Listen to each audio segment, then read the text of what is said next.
잔 번연의 우리 철로 협정을 계속 강해를 하고 있습니다. 오늘은 두 마음을 버리라, 두 마음을 버리라라는 제목으로 같이 말씀의 은혜를 나누도록 하겠습니다. 우리는 오전에 대마라는 인물을 통해서 우리가 인생의 순례길에서 주의해야 될 것들을 같이 살펴보았는데, 대마를 만나기 전에 이 두 순례자가 두 마음이라는 바이 앤즈라는 이 두 마음을 가진 자를 만나게 됩니다. 그의 이야기를 들어보니까 굉장히 화술이 좋고 신앙이 좋은 것 같아요. 그런데 그는 그리스도를 결국에는 도구로 삼아서 자기의 이익을 셈하고 이 길을 걸어가는 자라는 사실을 발견하게 됩니다. 그래서 크리스찬과 소망은 단박에 그의 이야기를 이제 거부하고, 당신은 예수님을 팔아먹은 가룟 유다와 별 다른 바가 없다라고 하면서 그의 유혹을 뿌리치는 장면이 철로 역정에 나오고 있어요. 이 두 마음의 이야기를 통하여서 우리는 더 강력한 대마라는 사람도 대마이지만 이 두 마음도 만만치 않는 성도들을 혼란하게 하는 이런 사람들이라는 사실을 볼 수가 있습니다.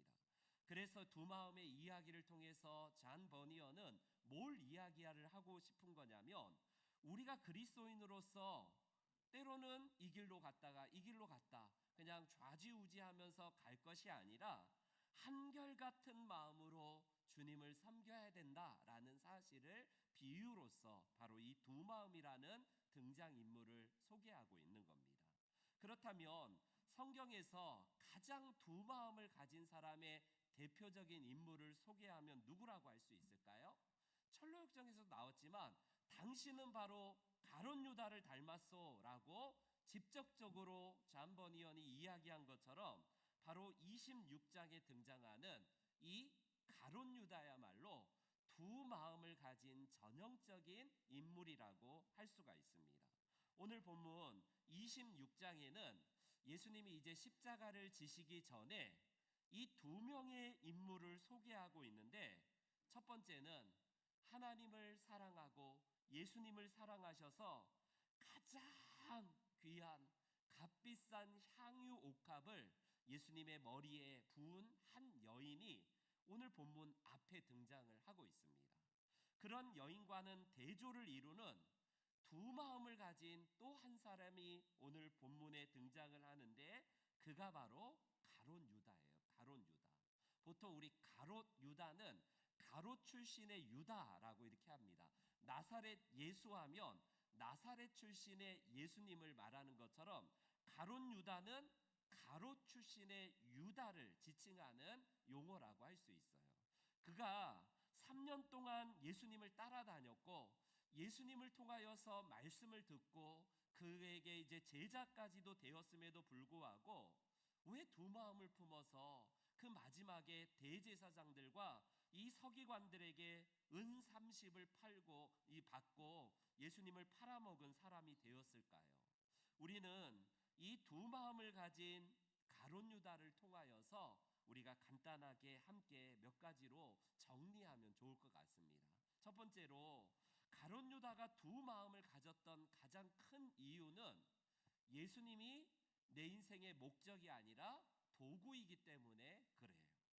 여러분, 신앙의 대상이 예수님이냐 아니면 신앙의 대상이신 예수님을 결국에는 발판 삼아서 내 성공을 취하려고 하는 목적에서 우리가 신앙생활을 하느냐, 이걸 잘 구분하셔야 됩니다.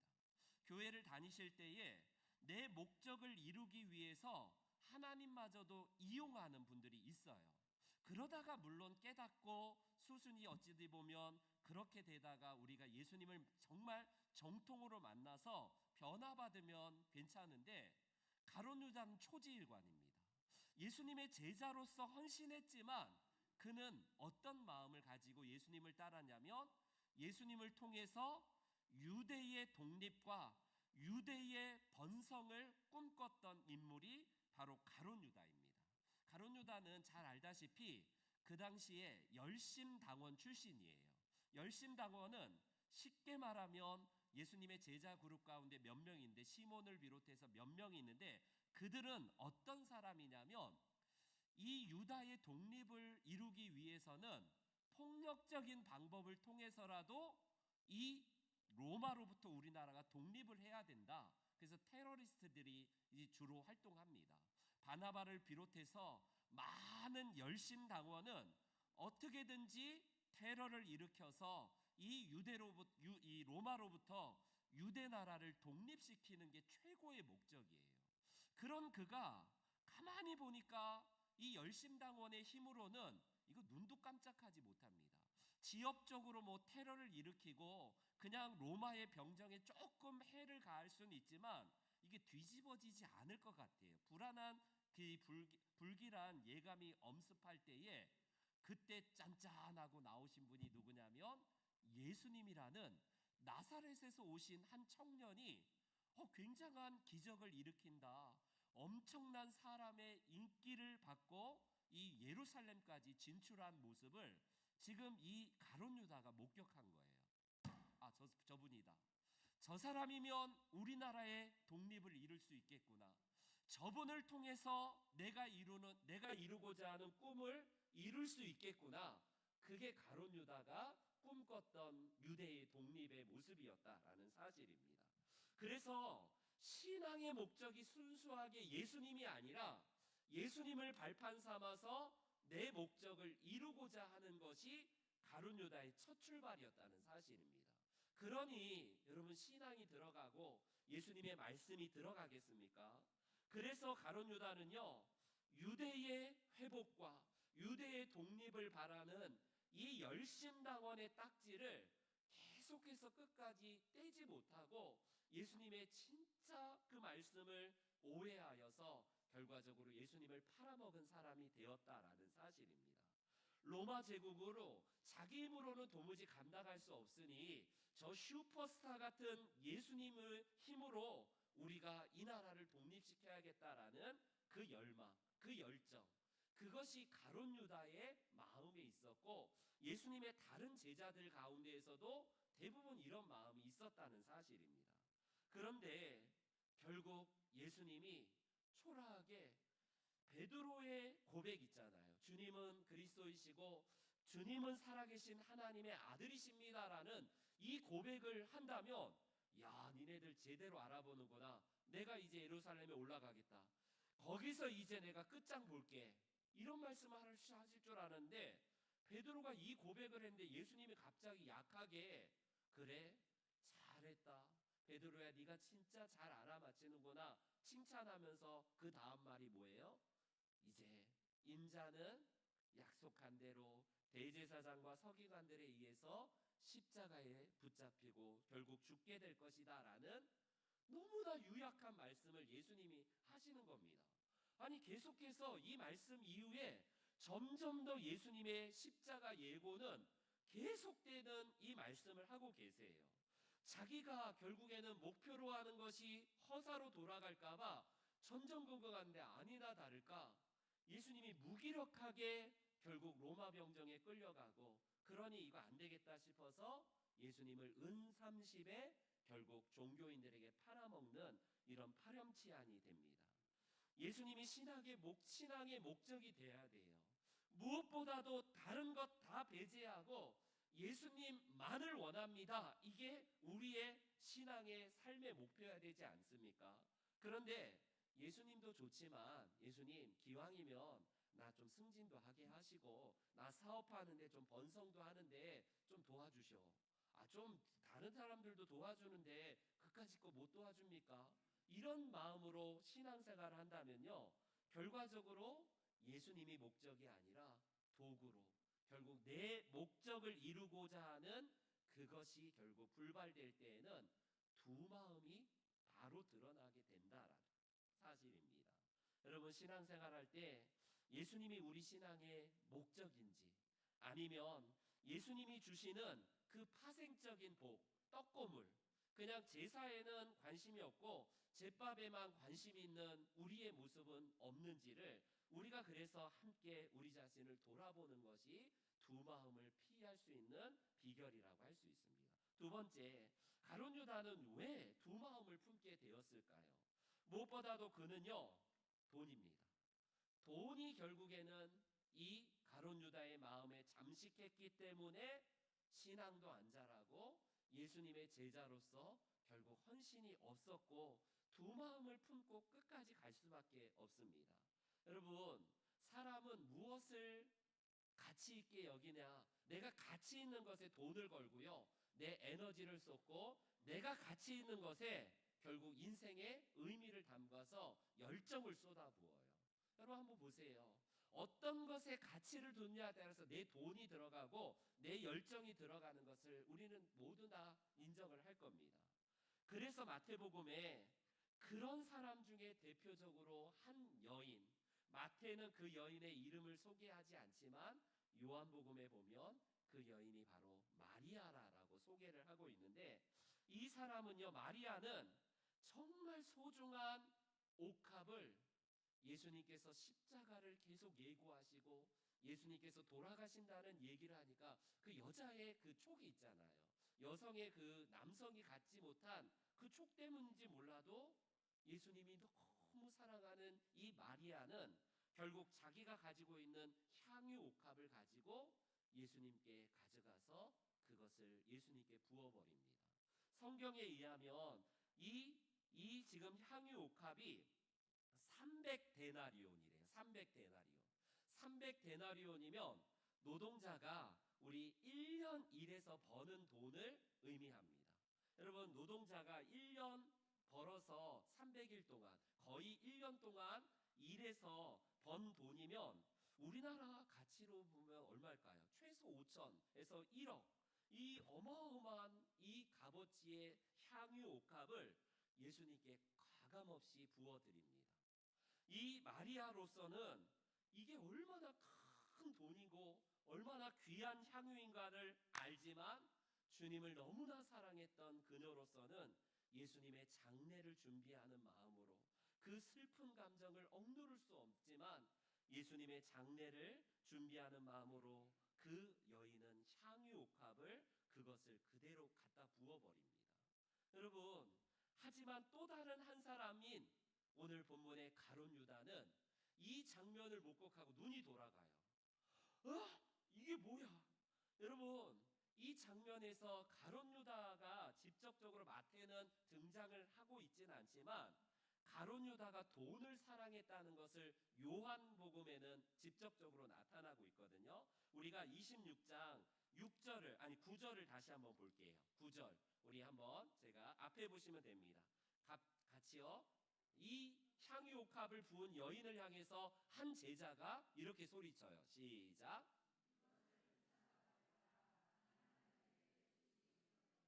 여러분, 얼마나 명분이 좋습니까? 얼마나 명분이 좋아요. 아니, 이렇게 허비하느냐? 이거를 판다면 가난한 자들에게 얼마든지 나누어 줄 수 있는데 뭐 하는 거냐라고 이 여인을 구박하고 책망을 하는 장면이 나와요. 마태복음에는 이 말을 누가 했는지 명확하게 이야기를 하지를 않습니다.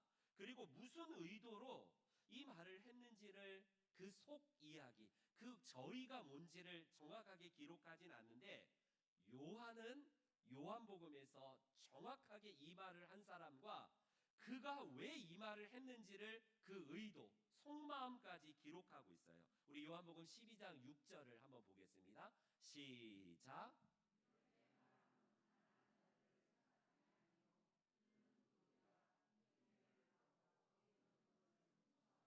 여러분, 회개예요. 회개.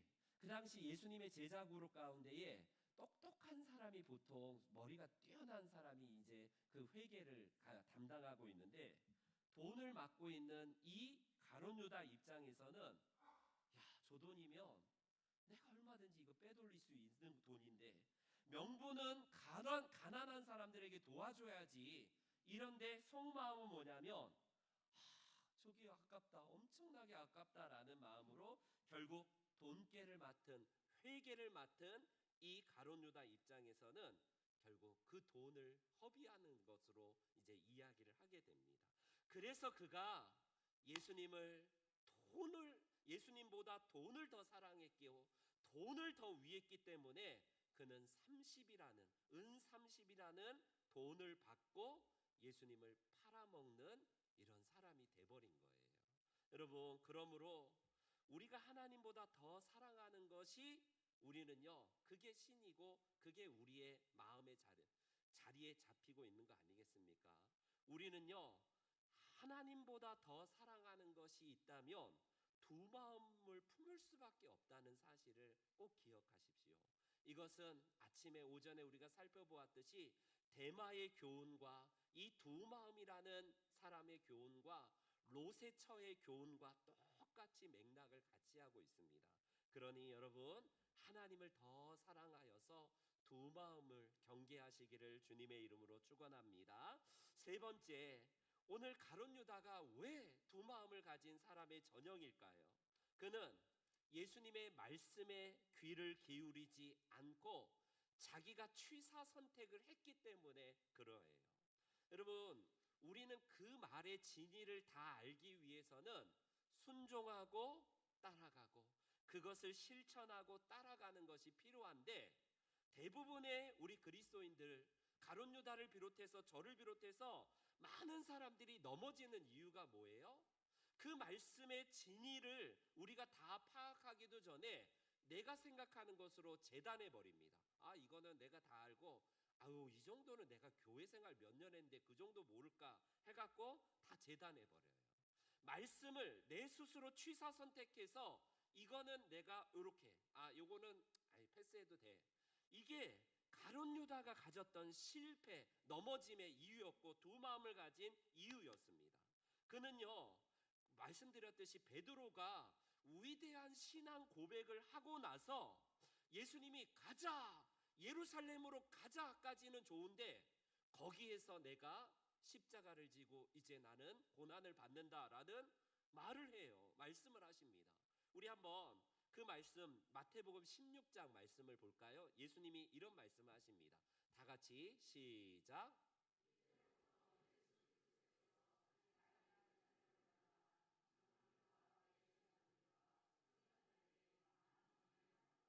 죽임을 당하고 제3일에 살아나야 할 것을 제자들에게 비로소 나타내시니, 이때가 언제냐면 베드로가 신앙 고백하고 나서 본격적으로 예수님이 계속해서 십자가 지시겠다, 계속해서 이제 예루살렘으로 내가 올라가는데 거기에서 내가 고난받고 이제 죽을 것이다. 여러분, 죽는다는 말씀만 하신 게 아니라 뭐까지도 말씀하셨어요? 부활까지 말씀하셨다는 것을 기억하십시오. 근데 나머지 제자들은 그냥 시간이 대수롭지 생각하지 않습니다. 왜 저런 말씀하시지?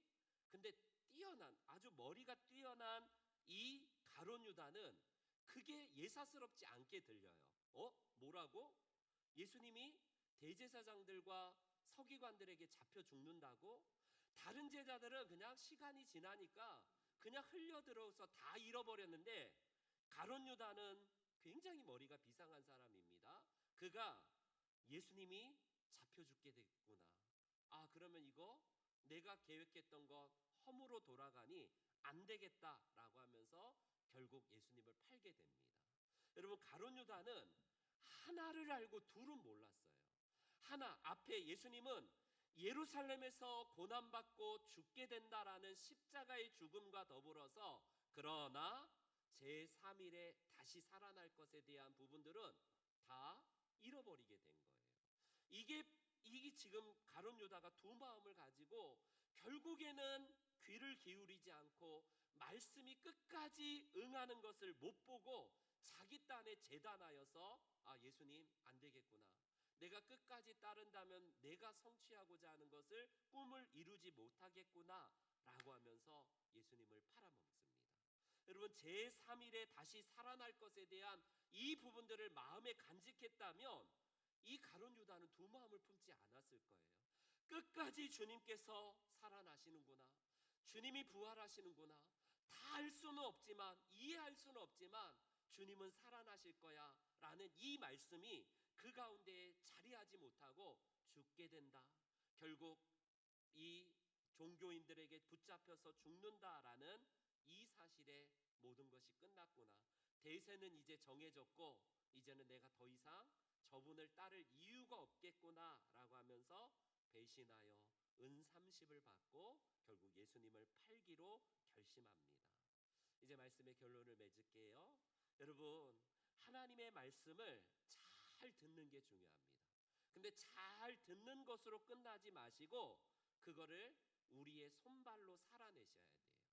잘 듣는다는 것이 뭐냐면 내 생각을 판단해 갖고 내가 그냥 임의로 재단하는 것을 의미하지 않습니다. 여러분, 순수한 어린아이의 마음의 심령으로 예수님께서 말씀하신 그 말씀을 작은 것이라도 실천하고자 몸부림치고 있는지요?